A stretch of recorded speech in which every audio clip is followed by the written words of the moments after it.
하고 앞부분을 제가 하고 뒷부분은 외부 전문가를 모셔서 이렇게 하는 정도로 하겠습니다. 우리 경제 모습 다시 한번 우리 정리하면은요. 2008년 글로벌 금융위기에 쭉 떨어지다가 코로나가 발생해서 사상 최저금리, 돈을 가장 많이 풀었고 재정을 막 쓰니까 좋아졌는데 여기서 물가 코로나 후유증 요것 때문에 물가가 많이 올라가고 패권 전쟁, 우크라이나 전쟁 이것 때문에 물가가 많이 올라가서 금리가 올라갔죠. 물가와 금리 같이 올라가니까 큰일 났다. 그래서 금리를 올려서 물가를 낮추면서 작년 상반기를 저점으로 해서 조금씩 낮이다가 요 보라색이 현재 우리가 보고 있는 경제 지표입니다. 그런데 이중 경제라는 용어를 많이 쓰셨는데 대기업, 수출 기업은 그런 대로 괜찮았고 내수 기업, 서민 경제는 완전히 추락하고 있는 이런 상황인데 우리 한번 보셔야 되는 게 이 2% 성장이라는 게 굉장히 중요합니다. 어느 나라도 내년하고 후년 성장률 물어보면 다 2% 수준이라는 얘기를 하죠. 그건 잘 모른다는 얘기예요. 근데 우리나라 같은 경우는 뒤에 나오겠지만 작년이 1.4 역사적인 저점이었고요. 올해는 2.56 된다고 하는데 요거 꼬랑지 다 내리고 있습니다. 그래서 2.34 정도로 끝날 것 같아요. 그것도 순수히 반도체 효과에 의한 거고요. 앞으로는 과연 이럴 것이냐 하는데 올 여름 폭염을 지나면서부터 우리가 봐도 이 기울기가요. 제가 이 그림을 지난번에 보여줬는데 그때는 약간 옆으로 가다가 조금 더 내려오고 있고요. 이게 이제 제가 11월에 똑같이 감각을 얘기하면 좀 더 내려올 가능성이 11, 12월 되면은 있다. 그리고 거기에는 반도체 가격이 굉장히 중요한 역할을 합니다. 우리 성장률을 길게 놓고 보게 되면 62년 1차 경제개발 5개년 시작한다. 우리나라 성장률이 이렇게 생겼어요. 연도별로 보시면 여기 73년도에 14.5까지 갔었어요. 정말 대단했던 나라죠. 그 쭉 오다가 이게 작년도 1.4인데요. 1.4를 기록했던 거 우리가 뭐 하는데 여러분들이 국정감사를 뭐 할 때 날짜를 분명히 좀 찍어주시면 80년 5.18 민주화운동이라고 하지만 경제적으로는 2차 오일 쇼크입니다. 2차 오일 쇼크고요. 두 번째가 IMF 여러분 아시다시피 IMF. 세 번째가 글로벌 금융위기. 이때도 마이너스까지는 안 갔고요. 그 다음에 코로나 이렇게 해갖고서 4번 있었던 거고요. 요 기간 중에 우리가 처음으로 작년도에 일본보다 성장률이 낮아졌고 잠재 성장률은 미국보다도 한국이 더 낮아졌다. 이게 이제 우리의 구조적인 어떤 문제를 다시 한번 정리하는 겁니다. 어제 심심해서 보다가 작년 11월 달에 보여드렸거든요. 이게 이제 투자하시는 분들의 마음이 이렇게 바뀌어요. 주식 투자한다 아니면 부동산 투자하는 사람은 안도에서 이제 좋은 생각하고 막 사서 흥분했다가 희열 단계에 왔다가 이거 아닌 것 같은데 하지만 다시 한번 잘해보자 이렇게 얘기하는 게 지금 현재 정부가 그러는 것 같아요. 다시 한번 잘해보자 하는데 한쪽에서는 에이 택도 없어 불안해 이런 것들이 나눠지고 아마 이 사이 어디에서 현 집권부는 있는 것 같습니다. 좀 더 시간이 지나면 두려울 겁니다. 일부 두려움까지 간 데가 있죠. 그다음 절망하고 포기 이런 심리의 단계를 거치는데 지금 용산에 계신 분들은 여기 있는 것 같고 광화문에 있는 보수 언론사들 여기서 일로 넘어가는 이런 단계가 아닐까. 그래서 이런 것을 머루의 순간이라고 하더라고요. 메카시가 1954년도에 그 했을 때 어제 어떤 컬럼에서 봤는데요. 지금 잘 보시면은 대통령이 뭘 잘해라 말아라 얘기를 안 해요. 이제는 대통령이 아니라 여사님이 잘해야 된다라고서 이제 다 바뀌어 갖고서 조선일보의 3대 컬럼니스트잖아요. 김대중, 박근혜 등 남편이 있었던 바이든 재선 멈추고 질 바이든 여사도 떠올랐다. 내조를 이 컬럼 제목이 내조를 잘해야 되고요. 박정원 논설실장도 박정원도 김 여사는 이런 반박을 잡으면 이거 토요일 날 나왔죠. X 팔린다는데 X가 뭔지는 모르겠어요. 여러분 마음에 X가 뭐죠? 예, 맞습니다. 이게 조선일보 컬럼에 나왔다는 얘기죠. 일반 사설이 아니라 컬럼으로 나왔고요. 어제는 또 지난주 월요일로 양상훈이 김 여사만이 할 수 있는 일이다. 그래서 이 얘기는 보수 언론이 굉장히 두려워하니까 기존의 상황을 깨는 이런 이걸 머루의 순간이라고 하더라고요. 참조하시면 바랍니다. 재미있으라고 한번 해봤는데요. 아마 이제 좀 지나면은 이쪽으로 넘어오게 되면 나라 개판될 것 같다. 그때 지난달 8월 달에 굉장히 폭염했는데 수출을 놓고 보시면 괜찮았어요. 수출 증가율이 그래도 10% 이상 굉장히 높은 상황이었는데요. 일평균 하루에 얼마씩 하느냐가 중요한데 일평균 수출이 뭐 늘었네 많이 뭘 하고 있지만은 2012년 수준에서 뭐 별로 올라간 게 없습니다. 그리고 정부가 잘했다고 하는데요. 모든 연구기관들은 하반기 수출 모멘트 하락으로 다 레포트들이 다 나와 있어요. 그 이유는 작년도 7, 8월에 수출이 워낙 작았잖아요. 505억 불, 520억 불이었는데 575, 579 하니까 엄청 대단한 것처럼 보이는데 잘 보시면 이제 9월부터요. 9월, 10월, 11월부터는 정상화 상당히 높은 단계이기 때문에 기저효과가 사라지게 됩니다. 그러면 지금 우리 경제는 내수는 맛이 가고 있는데 수출 하나로 버티고 있고 그 수출마저도 반도체 이게 반도체 수출 증가율이거든요. 반도체에 의존하고 있었는데 반도체 가격이 떨어지면 맛이 간다라는 결론이 나오는 겁니다. 단순하게 자 이해되시죠? 이렇게 되는 거죠. 그럼 여기서 늘어난 이유는 뭐냐? 반도체 가격이 올랐기 때문에 가격 효과라는 거예요. 그래서 여기서 반도체가 이렇게 좋으니까. 근데 문제가 지금 반도체에 대해서 문제가 생겼습니다. AI 우리 반도체 항상 잘 되고 AI 잘 된다 막 이런 얘기를 했지만은 지금 반도체하고 자동차가 이렇게 좋다가 자동차가 이렇게 꺾이고 있어요. 자동차가. 근데 과거보다는 레벨이 높기는 하지만 이 자동차가 꺾이고 있는데 여기서 중요한 관점이 있어요. 지금까지 자동차는 내연기관 자동차였고요. 지금부터 현대차, 기아차가 하겠다는 것은 NEV예요. 전기차 이런 거 수출한다고 하는데 미국 시장 한번 붙어보자는 건데 지금부터 쉽지 않을 것 같습니다. 뭐 이런 상황입니다. 그래서 반도체의 그 우리나라 수출 증가율인데 반도체 수출은 보면은 파란색으로 보시면은 가격 물량이 늘어야 좋은데 지금은 가격이 높은 수준이에요. 가격도 일반 반도체 우리가 아는 옛날에 알던 반도체는 그냥 가격에서 지금 상당히 떨어지고 있고요. HBM 하나만 높은 수준을 유지하고 있는 그런 상황입니다. 그래서 지금 반도체가 우리 수출의 20%인데 너무 영향이 커요. 저희 보시면은 얼마나 웃깁니까? 기재위나 정무위에서 그 우리나라 수출 어쩌고 좋다고 하면 다 이거 뻥인 게요. 우리나라 그 반도체 무역 수지가 연초부터 8월까지 410억 불을 반도체에서 벌어들였는데 전체 무역 수지는 300억밖에 안 된다는 얘기예요. 그러면 다른 쪽에서 지금 깨지고 있다라는 얘기입니다. 그래서 지금 반도체에 대해서 뭐가 틀리냐면은 올드라고 했는데 한 달 전까지 삼성전자 올해 영업이익이 46조 원에서 지금 한 달 만에 39조 원으로 줄었고요. 내년도도 늘어난다고 봤죠. 65조에서 37조로 줄었습니다. 하이닉스도 24조에서 23조로 싹 주는데 하이닉스가 덜 주는 이유는 하이닉스는 AI에 들어가는 GPU에 들어가는 HBM을 만들기 때문에 그래요. 그런데 기존의 반도체는 경기를 반영하고 AI는 좀 다른 거잖아요.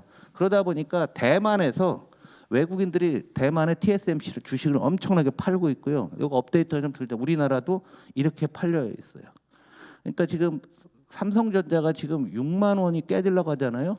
뭐 10만 원이 가면 어쩌고 저쩌고 하다가 그런데 반도체 경기가 나빠지고 있기 때문에 지금 정부도 하반기에 좋아진다고 얘기해 놓고서 지금 속이 떨리고 있을 겁니다. 이 숫자를 놓고 보면서 있다라는 얘기죠. 참고로 여러분들 뭐 요즘 엔비디아가 가장 중요한 적인데 엔비디아가 매출액 총이익률이요 75예요. 이렇게 버는 회사 보셨습니까? 없어요. 전 세계에. 거의 뭐 지 마음대로 하고 있는 거죠. 그래서 반대 진영이 생기는 거예요. 여기는 독점에 대해서. 그런데 여기서 엔비디아가 GP 마진이나 매출 영업이익이 이렇게 조금 떨어진다 하니까 주가가 뭐 한 20%한 방에 떨어져 버리고. 자본 시장의 얘기를 너무 들을 필요가 없다라고 봅니다. 고용 지표 나왔는데 전과 동 똑같습니다.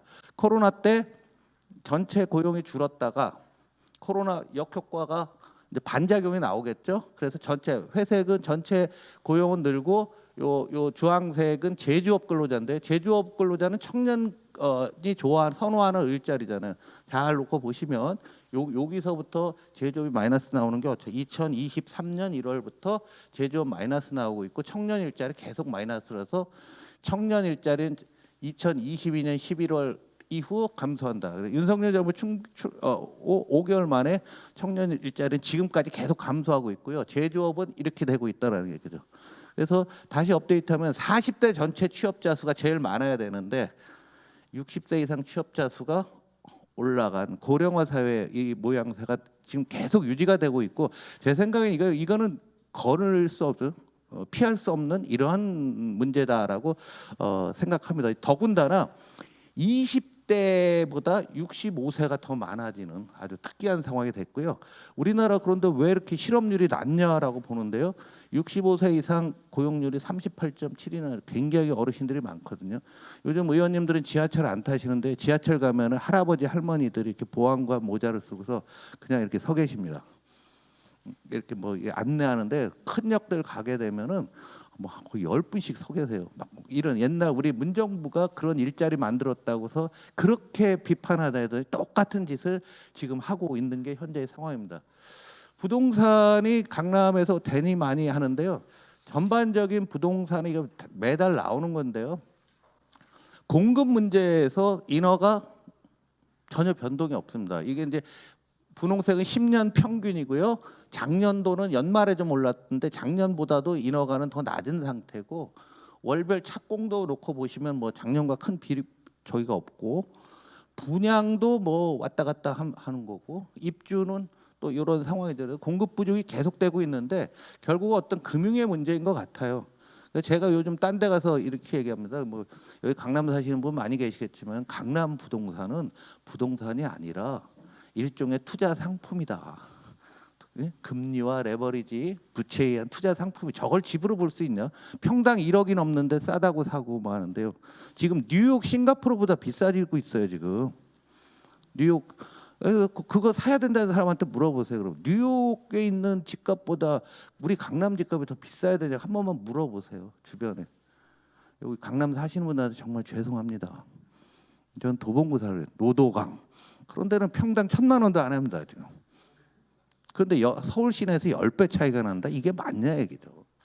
그래서 이게 헛짓거리한 게 이제 우리 금융권. 그래서 금융감독원 설립 이래 처음으로 금융감독원장이 내가 잘못했다고 사과를 했잖아요. 추석 전에 기억나십니까? 이 사람들은 아래 위로 가다 놓을 수 있다고 생각했어요. 올라가면은 금융시장을 자기네가 견제해서 누르고 밑으로 떨어지면은 받치고 이렇게 해서 시간을 끌면서 PF 문제 해결하고 한다고 생각했는데 금융은 위로 아래로 논다고 되는 거 아니에요. 항상 오버했다가 밑으로 언더갔다고 이 변동성이 심해지는 거지. 그걸 정책으로 막을 수 있다? 웃기는 얘기죠. 어찌 됐건 지금의 부동산이 나오면서 가장 큰 문제 우리가 성장 잠재력을 또 까먹는다는 거예요. 그렇게 부동산으로 돈이 과도하게 몰리니까 이런 제조업이나 이런 데로 돈이 갈 수가 없는 뭐 그런 상황이 되고 있는 거죠. 그래서 계속 말씀드리지만은 완만하게 가랑비에 옷 젖듯이 나빠지는 과정에 이런 지표가 있다라는 걸 말씀을 드리고요. 그다음에 이슈 이제 오늘도 뭐 저 플랫폼 공정화법이 별의별 얘기들이 다 나오고 있는데. 지금 이 법이 굉장히 큰 법이거든요. 그리고 우리 민주당의 주요 지지 기반인 소상공인과 관련됐기 때문에 굉장히 적극적으로 하셔야 될 것 같고요. 장기적으로는 중국의 알리테무 시인을 막아야 된다라는 생각이 있기 때문에 굉장히 큰 그림으로 보여야 되는 그러한 정책들인 것 같습니다. 지금 나온 거는 정책도 아니에요. 너무 약합니다. 약하다 보니까 뭐 알고리즘을 어쩌고 저쩌고 이런 거 한다는 거죠. 뭐 이런 거 하면서 이런 거를 규제를 한다 하는데 뭔지 잘 모르시잖아요. 저도 잘 몰라요. 우리 뭐 온라인 쇼핑 잘 아니까. 그런데 이 부분에 있어서 사례가 있잖아요. 쿠팡이 100등 밖에 있던 건데 지네가 뭐 리뷰를 직원들이 리뷰하고 아까 얘기해서 뭐 앞에 나오게 하니까 바로 1등 온대. 근데 이게 규제가 돼야 되는 게 이게 품목을 한번 보세요. 이 조작한 게 물, 과자, 밥 정리함, 시리얼, 종이컵 이게 얼마나 무서운 일인지 아십니까? 이런 거를 대기업이 이렇게 하고 있다라는 거죠. 굉장히 말도 안 되는 일들이 우리 사회에서는 지금도 계속 진행되고 있고 얘들이 그런데 공정위에 원래 제가 이 문제에 관심이 많아서 계속 봤는데 공정위에 있는 중하위급들은 이거 했으니까 쿠팡을 제재하자, 딴 데 제재하자 이런 생각이 다 있지만은 협회들의 로비가 장난 아닙니다. 그 협회에 여러분이 잘 아는 네이버, 카카오를 비롯한 얘들만 다 들어가 있기 때문에 걔들이 암암리에 뭐 상당한 많은 로비들을 하고 있어요. 그래서 지금 나와 있는 뭐 점유율 60% 이상, 이용자 1,000만 명 이상 이 기준은 상당히 많이 하향을 시켜야 될 거고, 공정위도 내놓은 거는 하향할 걸 예상해서 하지 않았을까, 저는 일단 협상용이라고 저는 좀 보고 있습니다. 이런 거고요. 그다음에 우리 중국을 까먹고 있는데요. 중국 경제는 우리나라 수출의 20%라고 생각하고 있는데요. 아닙니다. 더 됩니다. 홍콩에 5% 수출 또 있어요. 중국을 갈 때 홍콩을 갔다가 중국으로 가는 거 있잖아요. 그다음에 타이완, 대만을 통해서도 가는 게 있습니다. 대만 수출의 45%가 중국 본토로 가고 있어요. 그리고 동남아시아 경제가 중국이랑 연결이 돼 있습니다. 아세안이라고 하는 데들이. 그러면 실질적으로 보면 제가 보기에는 40~50%가 중국 경제에 연결되는데, 중국 경제가 7, 8월까지 그런 대로 잘 버티지 않겠느냐 했는데 지금 다시 떨어지고 있는 거죠. 중국의 중요성에 대해서 여러분들 너무 많이들 하고 있고 잘 알고 계신데요. 이렇게 뭐 굉장히 중요하다고, 특히 우리나라는 원자재 부분에서 굉장히 중요하고, 중국 없으면 우리나라 수입 수취약성이라고 해서 외국에서 수입을 할 때 그 수출하는 나라가 한국에 수출 안 해, 그럼 가장 피해를 많이 보는 나라가 한국이라는 얘기입니다. 누가 한 거냐면 서울대학교에서 분석한 거예요. 그 수출 경쟁 요거는 뭐냐면, 중국이 수출 안 하면 가장 타격이 큰 나라 어디야 그랬더니 중국이 1등이라는 거예요. 한국이 수출 안 하면 11등밖에 안 돼. 스페인도, 나는 이건 좀 동의할 수가 없는데, 스페인에서 뭘 수입하는지 모르겠어요. 와인? 뭐 하여간 우리의 이 굉장히 취약한 나라서 중국 경제가 알게 모르게 그렇고, 한중 의원님의 지난주에 있었는데 중국이 또 한 번 지금 꺾여지고 있습니다. 여기서 중국의 구조적인 문제 잠깐 좀 말씀을 드리면은요. 중국이 지금 정년을 늘리는 문제 나왔는데 우리도 지금 발등에 불이 떨어졌습니다. 한국도 뭘 해야 되는데요. 중국의 베이비 부머가 여기 있는 거죠. 이 사람들의 자식 세대들이 이렇게 왔었는데요. 이 사람들이 지금 은퇴를 하고 있는 거예요. 여기 1962년생 계시죠? 63년생 계실 거예요. 토끼띠. 여기 3천만 명이죠. 이 사람 3천만 명이 은퇴했거든요. 작년에. 62년생하고 63년생 합치면 우리나라 인구랑 똑같아요. 정확히. 근데 이 사람들이 사회 안전망 없이 은퇴를 하고 있는 겁니다. 그러니까 중국도 미치겠는 거죠. 그래서 정년을 늘리고 있는데 그 정도로 중국의 내수가 싸늘하게 식고 있는 거죠. 그러면서 실업률이 떨어지는데, 요거 상식 아무 데나 안 가르쳐 주는 건데, 중국이 1% 성장하면 일자리가 200만 개 생긴다는 거예요. 중국의 뉴스를 보면 5%를 지키자 하는 이유가 뭐냐면 1년에 대학 졸업자가 약 1,200만 명 정도 되는 거죠. 그러면 1,200만 명이 다 취업을 하려고 하면은 6% 성장을 해야 되는데 6은 좀 무리고 5 정도는 지켜야 되겠다, 이런 생각들을 얘들이 갖고 있는 겁니다. 그래서 최소한 5%는 해야 되는 거죠. 성장을 해야 되는데, 그런데 이게 어렵다는 거예요. 지금 시진핑 주석은 머리가 빠개지고 있을 겁니다. 굉장히 어려운 그런 상태고요. 청년 실업률이요. 이래요. 작년 6월에 21.3% 발표를 중단했다가 올해 다시 나왔는데 기준을 막 바꿨어요. 기준이 뭡니까? 안 가르쳐줘요. 그런데도 17 정도 됩니다. 그래서 지금 실업률이 졸업 시즌만 되면 쭉쭉 올라가는데요. 이거 중국 대학 졸업 예상수가, 중국도 원래 중학교 졸업하고 제조업체 가다가 농민공 주로 했었거든요. 중국에서. 그런데 지금은 대학들을 다 가니까 1,800만 명 되면은 저 기준에 의하면 몇 퍼센트 성장해야 됩니까? 9% 해야 된다는 거잖아요. 그러니까 지금 당장은 아니겠지만 중국 공산당의 고민은 이런 인구 구조에서도 많이 나타나고 있어요. 또 하나는 제조업의 인건비가 올라가고 있는 겁니다.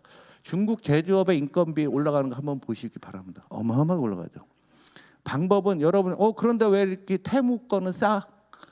중국 1인당 국민소득이 13,000불입니다. 그런데 중국 평균이고요. 광동성이나 상하이나 베이징 같은 데는 우리나라보다 더 많잖아요. 걔네는 한 4만 불, 3만 불 되잖아요. 평균이 그렇다면 13,000불. 그러면 5,000불짜리 저기가 있는 거죠. 성이 있는 거고요. 그 성이라는 게 우리나라보다 더 크잖아요. 어떤 지역 가면은 1인당 국민소득 임금이 베트남하고 비슷한 지역이 있는 거죠. 그런 데서 집중적으로 만드는 겁니다. 그런데 이게 한계를 보이고 있는 거죠. 그래서 없으니까 이게 조선일보 나왔다는데 올여름에 더우니까 그 저기 잠잘 데 없으니까 여기서 자다가 새벽 1시에 자다가 새벽 4시 20분에 이제 인력 시장에 이렇게 오는 이런 모습들이 우리나라 언론에도 실리고 있는 게 현재의 상황입니다. 그래서 이 사람들 뭐 하는 배달 뭐 하는데 배달 인력만 뭐 3천만이라나 어떻다나 뭐 알 수도 없어요. 하여간 우리랑은 차원이 다를 정도로 굉장히 좀 어려운 이런 문제들인데 이 중국 문제에 대해서 4개의 함정으로 얘기합니다. 중진국의 함정에 빠졌다. 우리 옛날에 많이 하던 거죠. 지금 우리 선님 타키투스 함정은 중국 정부가 잘 될 거야. 공동부에서 잘 될 거야. 계속 잘 된다고 했는데 하나도 안 되니까 안 믿는 거예요. 국민들의 신뢰를 이렇게 된 거죠. 그 다음에 킨들버거 함정, 하드웨어 제조업 다 좋은데 소프트웨어 안 된다. 투키티데스 함정 요즘 뭐 많이 나오는 얘기인데 요 4개의 함정이 동시에 오는데 요게 재밌는 것 같아요. 우리나라 정부가 바로 여기죠. 한번 신뢰를 잃으니까 이거 신뢰를 한 1년간에 걸쳐서 잃으니까 뭘 한다고 해도 아무도 안 믿잖아요. 그런 느낌들 안 듣나요? 저는 이번 추석 때 보니까 우리 형이 되게 보수였는데 쟤는 안 되겠다. 완전히 생각들이 다 바뀐 거예요. 그러니까 뭘 한다고 해도 아무도 안 믿는 상황이 되는 거잖아요.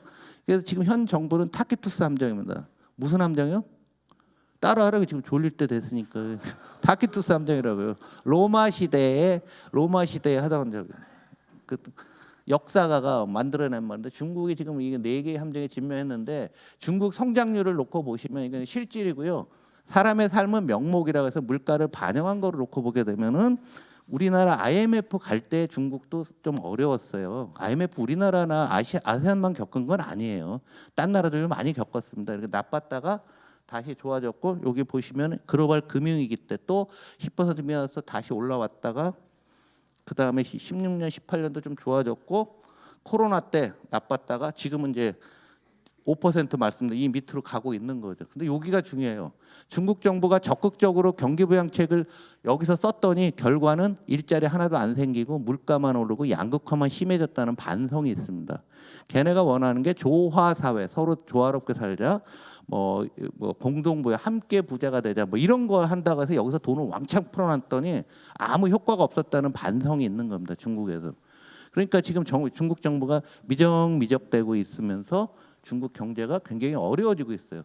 더군다나 보수 진영에서 이제 미국 진영에서 보호주의로 이제 막 시작이 되고 있는 거예요. 딴 나라들도 중국 제품에 대한 수입을 막 막고 있으니까 중국 입장에서는 더 어려울 수밖에 없는 거고요. 여기에 부채 문제가 나옵니다. 중국 기업들의 부채가 이렇게 많이 늘고 있고 정부 부채가 별로 안 늘은 것처럼 보이지만 상당히 심각해지고 있어요. 그래서 중앙 정부가 지방에 보는 보조금 있죠, 우리 교부금을 줄 여력이 사라진 거예요. 그래서 지역별로 중앙 정부 수입 기여도를 놓고 보시면 광동성, 베이징, 상하이, 저장, 장수, 산둥, 텐진까지만 돈을 벌어서 중앙으로 좀 보내주고 나머지는 다 받았습니다. 우리 교포들이 가장 많은데 횡령강성, 뭐 스촨성, 신장 이런 양극화가 어마어마하게 벌어지고 있고 이런 것에 대해서 정치적으로 굉장히 힘들고 생각하고 있어요. 그러다 보니까 현재 경기 모습은 소비자들의 경기 신뢰 지수가 정부가 그동안은 많은 노력을 했지만 이렇게 떨어져 있고요. 소득 증가율도 떨어지고 있고요. 주가, 부동산 다 떨어지고 있죠. 그러면서 GDP 성장률을 항상 얘는 정부가 있던 목표를 제시하고 이게 목표입니다. 파란색 목표를 제시하면 실제 성장률도 다 이렇게 높았는데 어느 정도 맞춰왔죠. 올해는 작년도는 또 2022년도에 마이너스, 올해도 못 맞춘다는 얘기죠. 그러면 정권의 지지 기반이 상당히 떨어지는데 문제는 올해 성장률 전망치, 내년도 성장률 전망치를 보면 다 5%가 아니라 4.5, 4.8인데 올 여름을 지나면서 계속 떨어지고 있는 거죠. 중국이라는 거대한 나라가 금리가 정책 금리를 놓고 보면 미국이 이렇게 지금 5에서 지금 이제 떨어졌는데 미국보다 중국이 이렇게 낮다라는 얘기는 중국의 금리가 어느 정도 높아야지만 성장할 수 있다라는 건데 이게 잘 안 된다는 얘기죠. 그래서 최근 지표를 보면은 물가가 하락하고 소비자 물가는 다 하락하는데 먹는 것만 올라옵니다. 먹는 거, 식품은 우리나라랑 똑같은 거죠. 주택 가격 하락하고 있고 부동산 투자 급감하고 상업용 대출도 주는데 사람들은 무서우니까 아무도 투자 안 하고 예금은 늘고 대출은 줄이고 이게 디플레이션의 신호입니다. 그래서 중국 지도부는 지금 굉장히 두려워하고 있고 섣불리 정책도 못 쓰고 있는데 이게 우리나라의 수출에 어마어마한 영향을 줄 수 있고 아세안 지역 대만, 홍콩까지도 함께 보게 되면은 우리나라 수출의 한 40~50%에 직간접적으로 영향을 주고 있다라고 보시면 될 것 같습니다. 세 번째, 미국이 금리 인하했는데 그 이전에 지금 유럽 위기론이 많이 나오고 있는데 유럽이 가장 어려워요. 중앙은행에서 두 가지만 여러분들이 알고 계시면 될 것 같아요. 유럽은 유럽 20이라고 하는 중앙은행은 물가만 안정돼, 물가만 쳐다봐요. 근데 미국은 물가 플러스 고용을 쳐다봅니다. 일자리를. 그 차이가 있어요. 우리나라는 뭐냐 그랬더니 어정쩡합니다. 물가도 했다가 원래 어디서나 물가인데 일본이 물가인데 일자리도 필요한데 그런데 요새는 기재부나 KDI 이런 데 아무도 안 하니까 구조조정까지 한국은행이 나서서 하고 있어요 지금. 그러니까 우리나라는 한국은행이 다 의견을 내는데 그래서 유로가 굉장히 어렵고 유럽 위기론들이 계속 나오고 있는 뭐 그런 상황이죠. 그래서 미국은 이번에 이제 금리를 예상보다 이제 많이 나왔는데 일자리 문제에서 가장 안 좋게 봤는데요. 앞으로 금리가 어떻게 될 거냐라는 거죠. 지금 4.75에서요 쭉 이렇게 떨어지는데 대충 떨어지는 거 그 사람들이 보고 있는 거예요. 내년 하반기에 정상화 과정인데 이때가 약 한 3% 정도로 본다는 거예요. 그럼 지금 미국의 정책 금리는 4.75인데 한 3 정도가 되고 내년 하반기 됐을 때 그런데 실세 금리는 얼마냐? 지금 3.7이에요. 3.7에서 3% 별로 내릴 게 별로 없다라는 게 보여주는 게 현재의 상황이고 우리 주식시장이나 부동산 하시는 분들은 미국 금리 내리면 우리나라도 내려 하는데 웃기는 소리 하지 말라요. 이미 다 시장 다 반영됐어요. 우리나라 5년물 국채 금리가 3% 초반에 와 있습니다. 그러니까 이미 다 반영됐으니까 저도 그런 질문을 많이 해요. 미국의 금리 내 우리 좋아지는 거냐? 좋기는요. 이미 알아서 다 해먹고 털고 빠졌고요. 지금 들어가서 사세요 그러면. 그래서 뭐 많이 내렸는데 여기 보시면 금리 인하를 한 다음에 항상 미국이나 세계 그 제조업은 경기는 다 항상 하락했어요. 금리 인하한다는 이유가 뭐예요? 경기가 나쁘니까 하는 거 아니에요. 나쁜데 금리를 인하하니까 사람들 진짜로 나쁘구나 느끼면서 투자를 안 하면서 이렇게 한 6개월, 7개월 회복하는데 1년, 2년이 걸린다는 거죠. 이거는 난 모르겠지만 지금 방향성은 내년 상반기까지 밑으로 간다라는 것을 보여주고 있습니다. 그다음에 네 번째 미국 대선 나오는데 해리스가 이기는 듯 하다가 우리나라 또 추석 지나면서 트럼프가 약진했다고 오늘 신문에 또 나오고 있는데 그거는 아무도 알 수가 없어요. 근데 누가 되느냐? 정책이 어떠냐? 뭐 잠깐 몇 가지만 말씀드리겠습니다.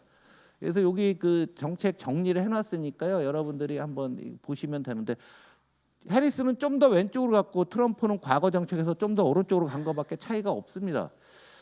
근데 어찌 됐건 중요한 것은 누가 돼도 보호주의는 더 강화된다. 그래서 미국이 청색이 중국이고요. 녹색이 중국 이외 국가인데 관세 부과한 걸 놓고 보시면은 중국 이외의 국가에 대해서도 관세를 계속 늘리고 있는 이 추세에서 더 보호주의를 누가 돼도 강화한다라는 얘기는 한국에는 굉장히 큰 문제가 있을 수 있고 이런 그 경고음들이 계속 나오고 있습니다. 그리고 또 하나 가장 큰 차이 중에 하나는 트럼프는 지난번에도 말씀드린 것 같은데요. 지금 원래 미국의 법인세율이 35%였는데 트럼프가 TCJ라고 해서 그 한시적으로 내년 9월까지 법인세를 21까지 낮춰놨거든요. 이게 이렇게 자동으로 종료가 돼요. 종료가 되면은 민주당은 28%로 올리겠다고 하고 트럼프는 그걸 연장한다고 하는 거죠. 그래서 이 트럼프가 연장을 하게 되면 큰 문제가 발생하는 게 미국 재정이 안 좋아지면서 큰일 난다라는 얘기죠. 그래서 너무 많이 빚이 너무 많아져서 이제 미국이 더 지속 가능하지 않다. 뭐 이런 시각들의 논쟁들이 지금 벌어지고 있는데 계속 말씀드리지만 오늘 뭐 10시에 금투세 관련해서 논쟁도 있고 뭐도 많고 하지만은요. 이 다른 나라들은 지금 세율 인상 논의들이 수면에서 계속 조금씩 수면에서 금리 인상과 관련된 논의들이 진행되고 있다는 얘기죠. 영국도 그렇고 미국도 그렇고 이대로는 안 된다라는 생각들을 많이 갖고 있는 겁니다. 또 하나는 중국의 60 트럼프 한다는 거죠. 60%고 전 세계 보편 관세 10%를 하게 되면 이 10%에 한국도 포함이 되거든요. 그러면 틀림없이 유럽은 여기에 대해서 보복 관세를 할 겁니다. 유럽은 미국 제품에도 이미 뭐 빅테크들 다 유럽에서 때리잖아요. 메타에다가 뭐 우리나라 또 뭐 19조 원을 때린다는 둥 뭐 벌칙금 막 이러고 있잖아요, 지금. 그러니까 이렇게 되면은 저 10%가 상호간에 올려가면서 굉장히 어려운 문제가 나올 수 있어요. 마치 대공황 시절에 그 1930년대 중후반에 미국과 유럽 간의 관세 전쟁이 있었거든요. 그거랑 상당히 유사한 국면이 혹시 모르겠는데 그렇게 되면 큰일 나는 거죠. 우리도 그런 식의 어떤 것들을 갖고 있는 거고요. 재밌는 거 하나 말씀드리면은 지금 뭐 7개 스윙 스테이트라는 데가 이런 데인데 여기가 다 제조업 비중을 이제 산업별로 쭉 이렇게 놨는데요. 바이든도 상당히 기분 나쁠 거예요. 이 스윙 스테이트가 빨간색으로 한 데인데 여기다가 해외에서 우리나라로 따지면 삼성전, 하이닉스, 현대차가 등쳐갖고서 공장까지 다 져준 거거든요. 여기 조지아 같은 데는요. 뭐 우리나라 기업들 어마어마한 투자를 했는데 아니 이것들이 계속 저기 공화당 지지하니까 열받겠죠. 사람의 은혜도 모르고. 그래서 하여간 이 얘기는 뭐냐면 밀리면은 더 빨리 지라 더 많이 지라 압박이 대선 때까지 또 계속 있을 수도 있지 않겠는가 이런 생각도 해봅니다. 근데 이제 한국에 어찌 됐건 보호주의가 강화되는데 현재 입장에서 굉장히 불리한 게 뭐냐면 최근에 12월간 대미 무역 수지 적자를 놓고 보면 미국 입장에 적자죠. 중국의 2,770억 불을 적자 내고 있고요. 멕시코, 베트남, 독일, 아일랜드, 일본 요 나라들이 가장 많은 타격을 받을 거다라는 얘기죠. 왜? 무역 흑자가 많이 났으니까. 그런데 한국도 만만치 않게 600억 불 정도를 그 미국서 지금 벌어왔어요. 그래서 한국이 이런 얘기 하잖아요. 미국 수출은 늘고 중국 수출 줄어서 우리 미국 편에 붙어서 좀 잘했다. 이게 이제 보수 언론이 맨날 하는 얘기 아니에요. 그래서 이제 미국이 다 가야 된다 하는데 갔을 때 이 문제가 나오게 되면 보호주의를 그냥 두들겨 맞을 수 있다라는 그 미묘한 상황에 지금 있다라는 것을 보여주고 있는 겁니다. 그러니까 안보 문제가 있는데요. 뭐 트럼프가 이랬잖아요. GDP 대비 3%를 다 국방비 넘기라고 했잖아요. 미국이 이제 돈이 없으니까 별짓을 다 하는 거예요. 관세도 올리고 국방비도 니네 돈 내라고 하는데 우리나라 국방비 옛날에 트럼프가 50억 불 내라 또 5조 내라고 했잖아요. 기억들 나시잖아요. 요 돈 문제가 트럼프가 됐을 때는 굉장히 큰 문제로 또 한 번 대두될 수 있고 그 이외에 뭐 대만 문제나 뭐 이런 문제는 저기 지정학적인 문제는 우리가 여기서 논의할 상황은 아닌 것 같아요. 그러나 이제 요즘 학자들의 얘기는 전쟁이 나도 제한전이다. 왜냐하면 핵무기를 가진 나라끼리 전쟁에서는 누가 완벽하게 이길 수가 없다라는 게 국제 정치학의 공통된 결론입니다. 지금 우크라이나 전쟁이 글로 가고 있는 거죠. 그런데 우크라이나가 핵이 없는 거예요. 만약에 우크라이나가 핵이 있었으면은 러시아도 함부로 못 하겠죠. 그러니까 제한전이 될 거다. 그래서 주한미 공군 정도가 오키나와나 일본의 기지로 이동해 갖고서 우리 몰래 이동해서 거기서 폭격 나가는 정도가 아니겠느냐. 그리고 계속 소모전 양태로 가지 않겠느냐가 최근에 어떤 미국 전 중국과 대만의 갈등을 바라보는 기본 시각이다라고 보시면 될 것 같습니다. 그래서 미국이 아까 재정이 굉장히 어렵다고 했잖아요. 그래서 미국이 지금 금리를 여기 보라색 150bp 지금 이제 100bp 내렸는데 1%는 50bp 내렸죠. 그런데 더 내려서 하면 1.2가 되는데 굉장히 큰 돈이다라는 거예요. 과거 대비를 한번 보시면은 미국이 얼마나 많은 부담을 지고 있는가. 그래서 여러분들이 보실 수가 있을 것 같습니다. 우리 선거와 관련해서 재밌는데요. 지난 22대 총선에서 우리가 이긴 거랑 대공황 때랑 굉장히 유사한 것 같아요. 1924년은 대호황이었습니다. 광란의 20년대라고 했죠. 대호황기에 빨간색 공화당이 뭐 미국을 완전히 석권했었습니다. 이때 굉장히 석권했었는데 32년 대선에서는 대공황이 오니까 민주당이 완벽하게 다 장악을 했죠. 여기서 이제 루즈벨트 뭐 그런 국면이 되는 건데요. 이 두 가지가 뭐냐면 광란의 20년대로 경기가 좋다 꺾이고 나서 한 2, 3년 됐더니 꺾이고 났더니 반대편은 완벽하고 왔고 우리가 아는 대공황 때 다양한 정책, 뉴딜 정책이라든가 사회 정책, 노동 정책이라든가 많은 개혁 정책들이 왔는데 지금 우리한테 주는 의미도 아마 함의도 그런 게 아닐까라는 구조적인 정책을 썼잖아요. 그러니까 미국이 이때 자본주의로 완전히 바뀐 거 아니에요? 케인즈 모델로 그 이전에 자유방임의 정책에서 케인즈주의로 바뀌어가는 이런 구도적인 그런 상황이었다라는 얘기죠. 근데 지금이 그 당시 보면은 상위 1% 소득 비중이 1920년대랑 지금이랑 별 차이가 없을 정도고 있고요. 미국에서 자산 비중 상위 1%가 전체 자산의 50%를 갖고 있단 말이에요. 네? 하위는 보이지도 없다는 얘기죠. 그러니까 양극화가 너무 심하기 때문에 이런 선거 결과가 나오고 다음 대선도 이 구도가 될 가능성이 상당히 크기 때문에 단 뭐 제가 개인적으로 말씀드렸는데 이때 루즈벨트가 했던 그런 상황들이 우리한테 굉장히 다가서고 있다는 얘기예요. 왜냐하면 디플레이의 압력이 지금 앞서서 중국도 가고 있죠. 유럽도 가고 있는 상황이잖아요. 미국도 예산을 더 이상 못 쓰잖아요. 어느 나라 비슷한 상황이 됐기 때문에 이때랑 유사한 국면이 될 수 있다라고 보시면 될 것 같습니다. 마지막으로 요새 사람 세계 어디서 제가 한번 구해봤는데 상당히 재미있는데 여러분들이 좀 보셨으면 좋겠습니다. 오늘 조금 이런 말씀을 드렸는데 시간이 많지 않아서 이 정도로 마치고요. 오늘 소개드리신 분은요. 우리 전 세계 250개 AI 기업들, 로봇 기업에 투자하고 계신 회사의 CEO십니다. 그래서 특히 AI라든가 또 AI의 궁극적인 지향점은 로봇이거든요. 이런데 직접 투자를 했는데요. 그런 회사들의 동영상도 좀 한 번씩 보시면서 AI가 지금은 여러분들의 삶 속으로 다 들어가는 국면이잖아요. 그런 회사에 직접 투자하시는 분들이에요. 그래서 아마 우리 산업이 어떻게 바뀌고 있는가, 우리의 생각이 어떻게 잡고 있는가, 퓨처플레이 권호영 대표께서 여러분들한테 말씀드리겠습니다. 네. 네, 반갑습니다. 퓨처플레이 권호영입니다. 이렇게 아침부터 공부를 많이 하시는 모습을 보니까 한국의 미래가 밝은 것 같습니다. 저희가 지난 한 11년 정도 한 250개 회사에 투자를 했는데요. 간단하게 저희가 투자한 회사들의 뭐 로보틱스 회사들 중심으로 동영상을 좀 시청하시고 제가 오늘 공유를 하도록 하겠습니다. Exercise efficiently and interactively all day. 이 회사 같은 경우는 저희 노인들이 저희 보조할 수 있는 웨어러블 로보틱스를 만드는 거고요. 근손실이 떨어지면서 이제 하는 건데 사실 기존에는 이런 노령 인구가 사실 큰 주목을 받지 못했는데 아까 뭐 중국의 은퇴한 인구도 그렇지만 한국도 초고령화 사회로 진화함에 따라서 이런 쪽에 수요가 굉장히 많이 늘어나고 있고요.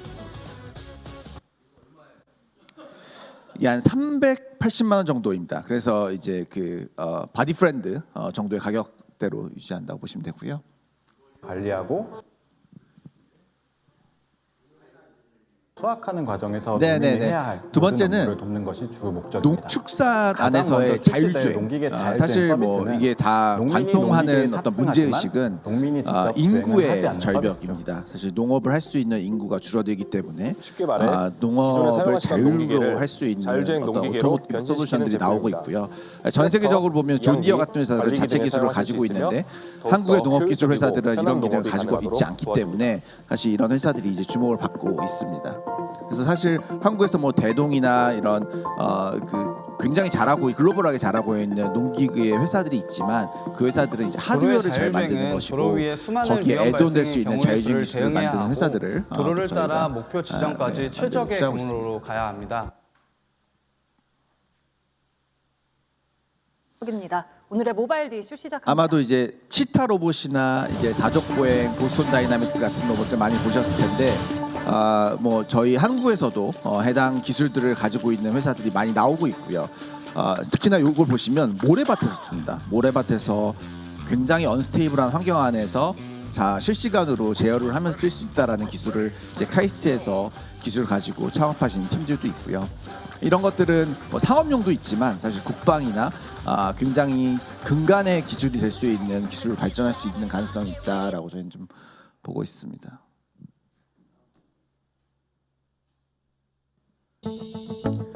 네, 뭐 아침부터 조금 이렇게 거북하실 수 있지만 이게 도축 현장입니다. 도축 현장은 굉장히 심각한데 도축 현장에서 근무하시는 분들 대부분이 50대 후반이시고요. 20, 30대 젊은 인구들이 유입이 되고 있지 않습니다. 그렇다 보니까 어쩔 수 없이 자동화가 될 수밖에 없는 환경이 되고 있다라고 보시면 될 것 같습니다. 네, 다음 거 보여주시면. 네. 그러니까 좀 이따 제가 나중에 한번 더 말씀드리겠습니다. 네. 이건 이제 한국인 창업자가 만들었지만 미국에서 만든 그 언로딩 로보틱스입니다. 이제 굉장히 큰 트레일러에서 물건들을 빼낼 때 굉장히 힘든 일들인데 이런 것들을 이제 자동화할 수 있고 뭐 이런 기술들을 가지고 있는 회사들이 많이 나오고 있다라고 보여요. 네, 여기까지 제가 이제 아침이셨으니까 좀 잠 깨시라고 보여드렸고요. 간단하게 제가 15분 정도 있으니까 저희 AI의 미래에 대해서 제 생각을 좀 공유드리도록 하겠습니다. 저희는 이제 짧게 말씀드리면 다 보셨겠지만 사실 굉장히 큰 산업적 변곡점이 있다라고 생각합니다. 저희가 특히나 정책을 만드시는 분들 입장에서는 거시 시장을 바라보시는 게 굉장히 중요하다라고 저희는 보고 있고 저희 투자하는 저희 입장에서도 굉장히 중요합니다. 그래서 완전 옛날로 보면 퍼스널 컴퓨터 나오고 아이폰 나오고 이제 모바일 앱에서 굉장히 혁신적인 어떤 변곡점들이 있는데 그 중에서 지금까지 저희가 봐왔던 변곡점보다 훨씬 더 큰 미래의 변화가 AI에 나오고 있지 않나라고 저희는 보고 있고요. 보통의 산업의 변화는 인프라스트럭처, 미들웨어 그리고 어플리케이션의 단계로 굉장히 순차적으로 진화하고 있는데 AI는 유독 그게 좀 허물어지고 있다라고 보고 있습니다. 그래서 어플리케이션, 인프라스트럭처에서 어플리케이션까지 한 번에 변화가고 있는 거의 유일한 시장이 아닌가. 그래서 과거에 보지 못했던 변곡점들이 나오고 있다라고 저희는 보고 있습니다. 그걸 지금 대변하는 게 물론 이걸 딱 단순하게 볼 수는 없습니다. 왜냐하면 예전과는 다르게 저희가 뭐 SNS도 바뀌고 정보의 속도도 굉장히 빨라졌기 때문에 단순하게 비교하기는 어렵지만 1000만 유저를 얻는 데 걸린 시간인데요. 인투잇 같은 경우는 360 달이 걸렸고 챗GPT 같은 경우는 2달이 걸렸습니다. 그렇기 때문에 이런 사회 환경 속에서의 AI는 더 폭발적일 수밖에 없다라는 거를 좀 말씀드리고 싶었습니다. 그런 관점에서 그러면 한국의 AI는 과연 어디에 엣지가 있고 저희가 어떻게 가야 되냐를 봤을 때 결국 엔드투엔드, 그러니까 LLM, 라지 랭귀지 모델이지만 스페시픽하게 쓸 수 있는 스몰 LLM과 굉장히 유니크한 데이터 그리고 UI, UX가 접목된 것들이 합쳐진다라고 하면 아마도 그 회사의 가치가 높아지지 않을까라고 생각을 하고 있고요. 저희 이거 뭐 내부적이기도 한데 아마도 이제 AI를 바라보는 전반적인 시선은 산업을 좀 쪼개서 봐야 될 필요가 있다라고 보고 있습니다. 완전히 바닥에서 우리가 얘기하는 반도체. 근데 한국이 잘하는 반도체는 사실은 AI 반도체가 아니죠. 그냥 메모리 반도체이고 여기서 얘기하는 반도체는 거의 AI 시스템 반도체라고 보시면 될 것 같습니다. 그 위에 올라가는 클라우드 플랫폼 그리고 그 위에 저희가 보통 얘기하는 파운데이션 모델들 오픈 AI, 챗GPT, 미스트랄, 엔트로픽 같은 회사들이 있을 거고요. 그 위에 올라가면 저희가 실생활에서 쓰는 어플리케이션들 우버, 페이스북, 카카오톡 같은 것들이 있을 것 같습니다. 그럼 각각의 영역 안에서 AI가 아마도 혁신을 일으킬 수 있을 만한 룸들이 굉장히 많이 있겠다라고 저희는 판단하고 있고 그 안에서 한국이 기회가 있는 것도 있고 근본적으로 좀 어렵다라고 판단되는 부분들이 있습니다. 뭐 사실 AI가 발전된 속도는 딥러닝의 발전과 굉장히 밀접하게 연관이 되어 있는데요. 딥러닝이 나오고 특히나 트랜스포머 모델이 나오면서 사실 그 성장 속도가 가속화되었고 그 기반에는 뉴럴 네트워크, 그러니까 가속기, GPU의 발전 가능성과 굉장히 맞닿아 있습니다. 그 안에서는 사실 한국이 기술 스택을 보유하고 있는 부분도 굉장히 많습니다. 메모리 분야 너무너무 잘하고 있기 때문에 더 강화해야 된다. 그리고 프로세서에 대한 메모리를 가속화할 수 있는 영역들. 그리고 뭐 GPU나 CPU 같은 Utilize Maximization을 할 수 있는, 그러니까 용량을 늘려서 할 수 있는 곳들도 기회가 있겠다라고 저희는 좀 보고 있고요. AI 이제 반도체만 놓고 봤을 때는 한 요 4분면으로 이해를 하시면 좀 편하실 것 같은데 이거는 추론에 중점을 둔 거냐 아니면 학습에 중점을 둔 거냐 성능에 중점을 둔 거냐 아니면 전력화나 옵티마이제이션에 주력을 둔 거냐라고 이제 좀 놓고 보시면 될 것 같고요. 이 엔비디아 같은 경우는 서버 데이터, 굉장히 이 고성능의 학습을 위주로 한 시스템이라고 보시면 될 것 같습니다. 한국에서도 또 글로벌에서도 이런 회사들이 굉장히 많이 나오고 있는데요. 특히나 스타트업 같은 경우는 이렇게 엔비디아처럼 고성능의 학습 데이터를 만드는 회사들도 글로벌하게 나오고 있지만 추론 중심, 보통 NPU라고 하죠. 그러니까 GPU가 사실은 이 AI에 적합하게 만들어진 건 아닙니다. 처음부터 그래픽 카드로 만들었기 때문에 굉장히 범용성을 띠고 있기 때문에 AI 학습을 위한 전문성 있는 반도체를 만드는 회사들이 좀 나오고 있고, 그리고 한쪽에서는 저희 서버에서 돌아가는 굉장히 고성능의 반도체를 만드는 곳들, 또는 굉장히 저전력의 스페시픽한 어플리케이션을 만드는 엣지에서 돌아가는 어플리케이션을 만드는 회사들이 좀 나와 있습니다. 몇 개 이제 회사들을 좀 소개해드리면, 망고부스 같은 경우는 DPU라고 해서 서버 최적화 기술을 만드는 회사입니다. 여기 있는 회사들은 모두 이제 한국 회사들이고, 망고부스는 한국인 창업자가 만든 미국 회사입니다. 근데 망고부스 같은 경우는 조금 다른데, 아까 이제 그 대표님께서 먼저 말씀해주신 것처럼 그 AI 반도체의 싸움은 엔비디아와 반 엔비디아의 싸움으로 전개가 되고 있는데, 대부분의 스타트업들은 반 엔비디아 진영에 붙어 있습니다. 그 이유는 엔비디아 같은 경우는 굳이 스타트업들과 경쟁이나 협업을 할 니즈가 아주 크지가 않아요. 왜냐하면 생태계를 벌써 구축해 놓은 압도적인 1등이기 때문에. 그래서 망고부스 같은 경우도 보시면 AMD와 공동 개발해서 어떻게 하면 빠르게 서버 속도를 올릴 수 있을까에 대한 집중을 좀 하고 있는 회사라고 보시면 될 것 같고요. 최근에 뭐 리벨리온 많이 들어보셨을 것 같아요. 사피온이라고 하는 SK텔레콤의 자회사와 이제 합병이 된 케이스가 됐고, 리벨리온, 퓨리오사, 이제 여기에는 언급이 안 됐지만 사피온, 하이퍼엑셀처럼 우리는 AI 시대에만 최적화될 수 있는 NPU를 만드는 엑셀레이팅 반도체를 만드는 회사야를 표방한 회사들이 나오고 있습니다. 근데 이 회사들은 개별적인 성능들은 실제로 엔비디아보다 뛰어난 경우가 종종 나오고 있습니다. 하지만 가장 큰 문제는 생태계가 아직 없다라는 거죠. 엔비디아는 그냥 칩 성능만이 아니라 소프트웨어를 개발할 수 있는 쿠다나 벌써 몇백만 명, 몇천만 명이 되는 엔비디아 기반의 개발을 할 수 있는 서버 엔지니어들이 보유되고 있기 때문에 아무리 성능이 좋은 거가 나온다고 해서 그거를 버리고 뭔가 움직이진 않거든요. 그런 한계점을 가지고 있지만 사실은 스타트업이 굉장히 하기 어렵지만 저는 국가적 차원에서 좀 키워야 할 산업이 아닌가라고 좀 판단을 하고 있습니다. 그래서 개별적인 회사들이 엔비디아와 경쟁력이 있다 없다 보다는 국가적으로 이런 산업은 좀 주목을 해야 되겠다라는 생각을 하고 있고요. 네.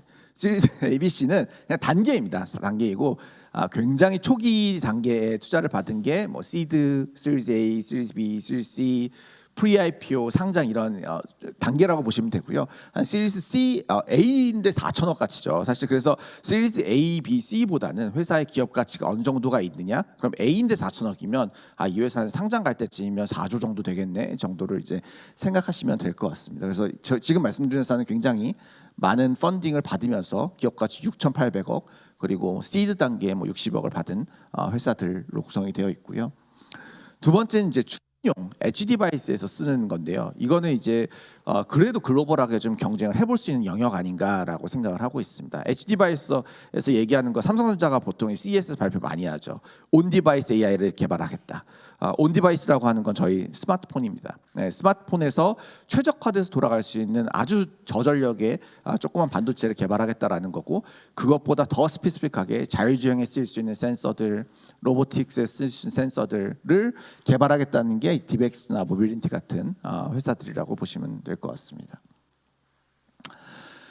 그리고 제가 앞서 말씀드렸다시피 한국은 메모리 강국이죠. 메모리 강국이면 메모리가 할 수 있는 것 중에 최적화를 잘할 수 있는 게 굉장히 중요합니다. HBM 덕분에 뜬 게 이제 하이닉스인데, 결국 HBM은 그 시스템 반도체를 개발하는 게 아니라 하이 밴드위드 네트워크를 이제 만드는 회사가 됐는데, 그러면 메모리 안에서도 메모리를 어떻게 똑똑하게 만들 수 있을까를 고민하는 회사가 이제 매티스X 같은 CXL을 만드는 회사라고 보시면 될 것 같고요. 예전에는 메모리는 그냥 단순 저장, 전송 이것만 했었는데, 지금은 이제 너무나 많은 데이터들이 나오다 보니까 메모리 안에서 판단까지 하는 거가 굉장히 중요해지고 있습니다. 그래서 이런 회사들은 이제 강점이 있겠다라고 판단하고 있고, 워낙에 많은 종류의 데이터들, 저희가 보통 이제 AI 학습이라고 하면 랭귀지만 얘기하는데 오감, 비전, 촉감, 뭐 그 냄새 같은 것들도 다 사실은 데이터화가 될 수 있는 건데 정형화되어 있는 데이터가 아니죠. 그런 비정형 데이터들을 학습하기 위해서는 벡터DB 같은 이제 방향성의 데이터베이스들이 굉장히 중요한데, 그거를 이제 만드는 디노티시아 같은 회사들도 이제 나오고 있습니다. 제가 지금까지는 이제 완전 바텀에 반도체를 좀 말씀드렸다라고 하면, 그 바로 위에 클라우드 플랫폼을 말씀드리면, 클라우드 플랫폼은 자본력의 싸움입니다. 하이퍼스케일러라고 하는 클라우드는 자본력의 싸움이고, 사실은 한국이 이기기 굉장히 어려운 시장이 되어버린 게 아닌가라고 생각하고 있고요.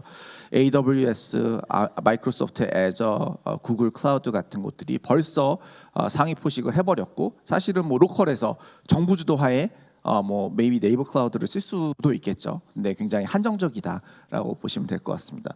이게 왜 사실 가능성이 없냐라는 고 저희는 생각을 하냐면, 비단 기술이 느려서거나 아니면 시장을 다 잠입해서라기보다는 사실은 자본력이 그만큼 부족하기 때문이라고 생각을 합니다. 그리고 이제 파운데이션 모델인데요. 파운데이션 모델 같은 경우도 사실은 자본력의 싸움으로 벌써 진화를 해가고 있는 것 같습니다. 특히나 라지 랭귀지 모델. 사실 라지 랭귀지 모델이 왜 이렇게 잘 되는지, 왜 파라미터가 늘어나면 성능이 좋은지에 대해서는 사실은 판단하기 되게 어렵습니다. 그렇기 때문에 굉장히 많은 자본을 그냥 붓고 있는데요. 한국 회사들은 사실은 그것보다는 조금 작은 스몰 라지 랭귀지 모델이라든지 B2C나 B2B에서 쓸 수 있는 굉장히 스페시픽한 데이터들을 활용하는 것들에 집중을 해야 되는 시기라고 저는 보고 있습니다. 그래서 로컬 LLM 그리고 온디바이스 AI가 저희가 좀 바라봐야 되는 시장 아닌가라고 보고 있고요. 이렇게 보시면 많이들 들어보셨을 법한 오픈 AI, 엔트로픽, 뭐 코히어, 미스트랄 뭐 다 있는데, 사실은 이 회사들이 기업 가치가 뭐 많게는 100조, 사실 오픈AI는 저 아웃데이트돼서 이제 200조가 됩니다. 그 200조의 가치인 회사를 한국 회사가 과연 만들 수 있을까? 거기에 투자를 누가 할 수 있을까에 대해서는 굉장히 퀘스처너블하죠. 그러면 그런 것들에 대한 어떤 경쟁력이 좀 부재하고 있다라고 보고 있고요. 마지막은 이제 엔드-투-엔드 어플리케이션입니다. 저희가 실제로 쓸 수 있는 거, 여기 뭐 아도비의 어떤 그래픽 디자인 툴 같은 거 써보신 분들도 계시겠지만, 이제 정말 AI가 실생활에 쓰여서 어플리케이션으로 발현이 됐을 때 쓸 수 있는 회사들도 되게 많이 나오고 있는데, 이 또한 사실은 과거에 나와 있는 플랫폼들과 경쟁이 꽤 치열할 것 같다. 하지만 이 영역에서는 자본력이 좀 부족한 스타트업들도 경쟁력이 있을 수 있다라고 이제 판단을 하고 있습니다. 몇 가지 그 안에서 유망한 스타트업들을 좀 소개해드리면, 올거나이즈 같은 경우는 한국인 창업자가 한번 엑시트 경험하시고 지금 미국 회사로 시작하셨다가 일본 회사로 플립을 하셨습니다. 이제 이 회사는 금융에 전문화되어 있는 LLM을 제공하는 회사입니다. 예를 들어서 보험회사 같은 경우는 이제 LLM의 가장 큰 문제점이 hallucination이거든요. 예를 들어서 이거 해줘라고 했는데 전혀 다른 엉뚱한 대답을 했을 때가 문제인데요. 사실 금융이나 보험이나 이런 상품 안에서는 그렇게 이렇게 오류가 굉장히 많은 답변을 하면 큰일 나는 문제가 있기 때문에 그 산업, 그 회사, 그 인더스트리에 굉장히 스페시픽한 그 문제를 풀 수 있는 게 중요한데, 거기 핵심은 데이터입니다. 삼성생명에서 가지고 있는 데이터와 DB 손보에서 가지고 있는 데이터들을 트레이닝시키고 거기에 있는 학습된 데이터 가지고 정확하게 이제 그 정보를 줘야 되는데, 그거를 딱 하는 고객에 특화된 LLM을 만들고 있는 회사이고요. 가장 큰 고객들이 일본에 있습니다. 사실 한국은 이제 소프트웨어를 쓰는 속도가 좀 느리다 보니까 그래서 일본 상장을 준비하고 있는 한국인 창업자 팀이라고 보시면 될 것 같고요. 엑셀에이도 한국인 창업자가 미국에서 사업을 하고 있고, 넷플릭스 많이들 보시는데 넷플릭스의 그 번역을 AI로 해주는 회사입니다. 넷플릭스의 번역을 사실 인간지능으로 번역을 해주는 회사는 아이유노라고 하는 한국 회사가 벌써 있습니다. 이제 유니콘이고, 근데 그 회사에 이제 AI 기능을 납품하기도 하고, 그리고 넷플릭스에 직접 납품하기도 합니다. 근데 이거는 과거에 저희가 알고 있는 트랜스레이션 기능하고 굉장히 다릅니다. 왜냐하면 구어체이고 문화를 알아야 되는 거기 때문에 좀 다른 방향으로 진화를 하고 있다라고 보시면 될 것 같고요. 디핑 소스 같은 경우도 재미있는 케이스인데 이 경우는 이제 CCTV를 가지고 리테일 환경 안에서 AI 인텔리전스를 넣어주는 서비스를 하고 있습니다. 미국은 이제 그 월마트가 가지고 있는 샘스클럽에 들어가서 얼마나 유동인구가 있는지, 어떤 사람이 어떤 물품을 사고 있는지, 이 매대에 무엇을 전시했을 때 가장 효율이 높은지를 하고 있고, 국내에서는 이제 CU에 도입이 되기로 이제 결정이 났습니다. 이런 게 있고요. 사실 저희가 보는 한국 산업에서의 어떤 기회는 로보틱스에 굉장히 더 많이 있다라고 좀 보고 있는데요. 이제 LXM은 Large Everything 모델입니다.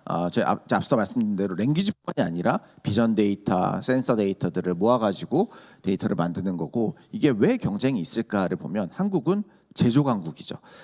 제조 강국이라는 거는 특히나 한국은 공정 자동화가 굉장히 빠르게 된 제조 강국입니다. 이게 뭐 인구 변화와도 이제 맞닿아 있는데 전 세계에서 탑 2에 들어가는 공정 자동화가 이루어진 나라이기 때문에 한국에서 로보틱스 자동화 어플리케이션을 만든다라고 하면 처음부터 글로벌 레퍼런스를 만들 수 있는 회사들이 나올 수 있겠다라고 생각을 하고 있습니다.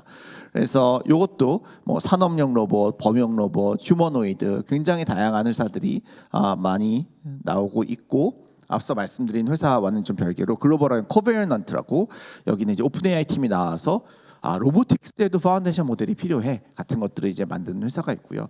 근데 금액을 보시면 뭐 누적 펀드레이징이 2,500억이 넘습니다. 한국에서 이제 2,500억 넘는 회사가 되려면 이제 상장사가 되기까지가 아니면 힘든데, 이런 이제 한계가 있지만 이런 회사들이 나오고 있고요. 그리고 컨트롤 로보틱스라고 제가 아까 말씀드린 이제 박스를 언로딩하는 로보틱스인데, AI만으로 풀기 어려운 부분들이 있습니다. 그런 것들을 텔레메트릭을 통해서 이제 원격으로 제어하는 것들을 하는 회사들이 있고요. 여기 이제 저희가 함께 투자를 했었고, 그리고 스킬드 AI라고 해서 여기는 이제 카네기 멜론 유니버시티의 그 교수 두 분이 창업을 했는데, 창업하자마자 거의 뭐 1조 밸류를 받았습니다. 1조 5천억 밸류를 받았죠. 시리즈 A에 3천억 이상을 펀드레이징을 했고요. 여기 또한 이제 로봇 파운데이션 모델을 만드는 회사라고 보시면 될 것 같습니다. 피지컬 인텔리전스 또한 이제 파운데이션 로보틱스의 파운데이션 모델을 만드는 회사이고요. 이런 이렇게 상업적인 것뿐만 아니라 구글 딥마인드에서는 전 세계 탑 연구기관 23개 연구기관이 22가지 유형의 어떤 기술을 개발하는 것들을 만들고 있는데, 여기서 핵심은 데이터를 모으는 겁니다.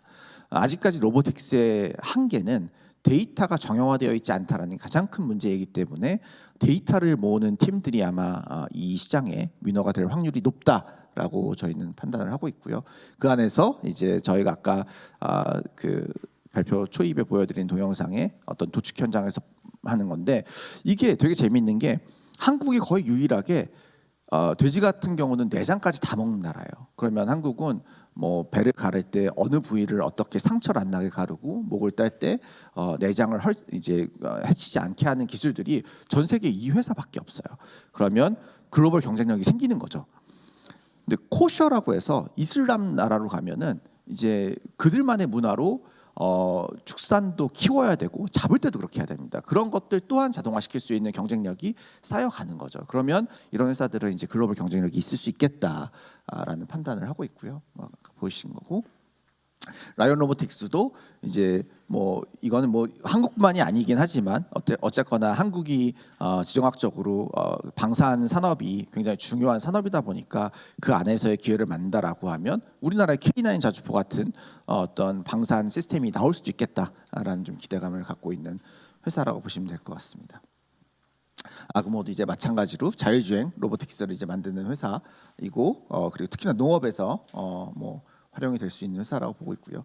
위로보틱스 같은 경우도 제가 이제 뭐 주행 보조 로보틱스, 웨어러블 로보틱스, 사실 전 세계에서 가장 가벼운 거로 굉장히 주목을 많이 받았고, 이번 CES에서 스티비 원더가 참여해서 이거 빨리 사고 싶다라고 한 회사인데, 비단 이 기술을 가지고 있으면 여기에만 쓰일 수 있는 게 아닙니다. 사실은 이게 휴머노이드의 기반 기술이 될 수 있는 기술을 가지고 있기 때문에 그런 것들을 만들 수 있는 원천 기술을 가지고 있는 회사라고 보시면 될 것 같고요.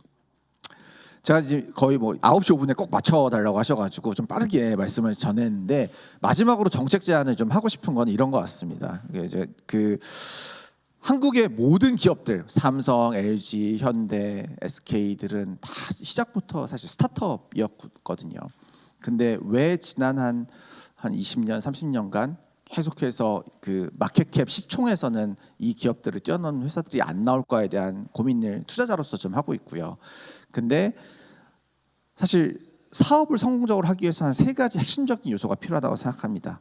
훌륭한 창업자, 그리고 그들이 가지고 있는 기술, 그리고 사업을 만들 수 있는 시장 환경, 그리고 캐피탈인데 저희는 창업자들은 저는 글로벌 탑너치의 창업자들이 준비가 되어 있다라고 판단하고 있습니다. 시장 또한 그들 수준에서는 바텀업으로 계속해서 해외 진출하고 만들어내 나가고 있고 도전하고 있습니다. 하지만 자본이 아직 준비가 되어 있나? 한국이란 시장은 해외 자본한테 프렌들리한가? 이게 과연 보호만 한다고 해서 이게 될 것인가에 대한 메타인지가 좀 필요한 시기가 아닌가라는 생각을 하고 있고요. 글로벌하게 투자자들을 봤을 때 한국 코스피 코스닥 지수에 투자할 이유가 무엇일까? 왜 나스닥에 하지 않고 여기 해야 되는가에 대한 고민은 할 때가 되지 않았나? 우리나라 이제 선진국 되어 가고 있잖아요. 선진국이고. 근데 그런 고민들을 좀 한번 저희 그 정책을 만들어 주신 분들이 한번 해주셨으면 좋겠다라는 거고요. 바텀라인 입장에서는 좀 현실적으로 보면 R&D랑 스타트업을 보존하는 예산은 좀 깎지 않고 증액해 주셨으면 좋겠다라는 말씀을 좀 드리고 싶습니다. 그런 기반 환경이 되어야 사실은 기초 체력이 되고 그리고 해외 나가서도 경쟁력 있는 것들을 만들어낼 수 있는 환경 만들 수 있지 않을까입니다. 아침 시간에 말씀 들어주셔서 감사합니다. 감사합니다.